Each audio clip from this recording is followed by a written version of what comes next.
Good day, ladies and gentlemen, and welcome back to another What If video. In today's topic, I will be unpacking the recent bargaining council case between Sipawu on behalf of Mr. Mokwena and his employer Sasol. The question I will be answering is whether an employer can fairly dismiss an employee who lodges endless complaints and grievances. Now, in terms of the background to this dispute, the employer embarked on an incompatibility process with Mr. Mokwena, and Mr. Mokwena was ultimately dismissed in February 2020 for incompatibility. Now, in this case, Mr. Mokwena had lodged multiple grievances against various people within the company. He lodged new grievances despite an undertaking that he gave that he is willing to lay to rest the old wounds.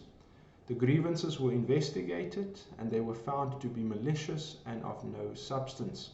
But irrespective of this, the employee did not escalate his grievance internally or to the bargaining council to claim unfair labor practice.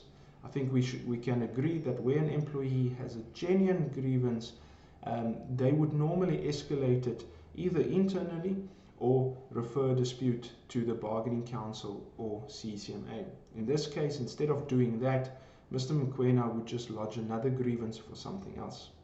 In terms of assistance, the employee was offered assistance through ICAS, and he was also given a number of coaches to assist him. Furthermore, he was moved from one department to another, and he was also seconded. The commissioner who presided over this matter held that the evidence shows that the employer went out of its way to assist the applicant. The commissioner said that the difficulty that the employer was faced with was that the employee did not want to take the advice from the people that he was working with, including his managers and coaches. He was instead making counterclaims of victimization, and he blamed them.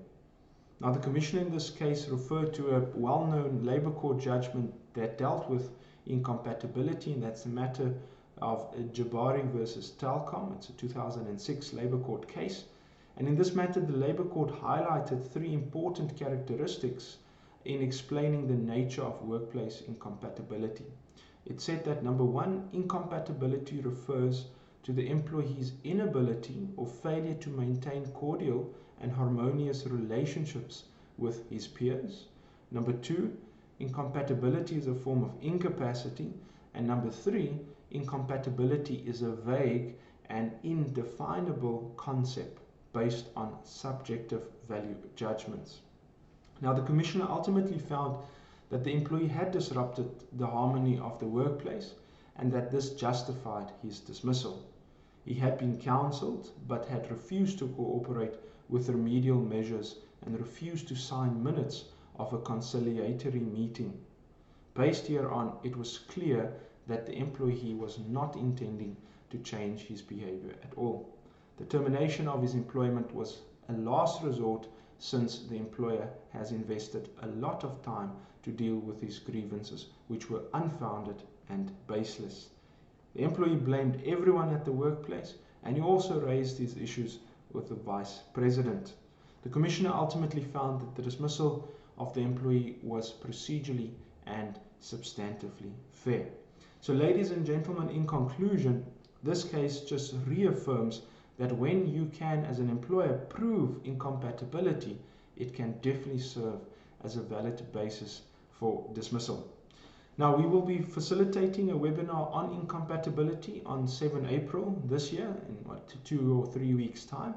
And if you are interested, please do not hesitate to contact us. Until next time, bye-bye.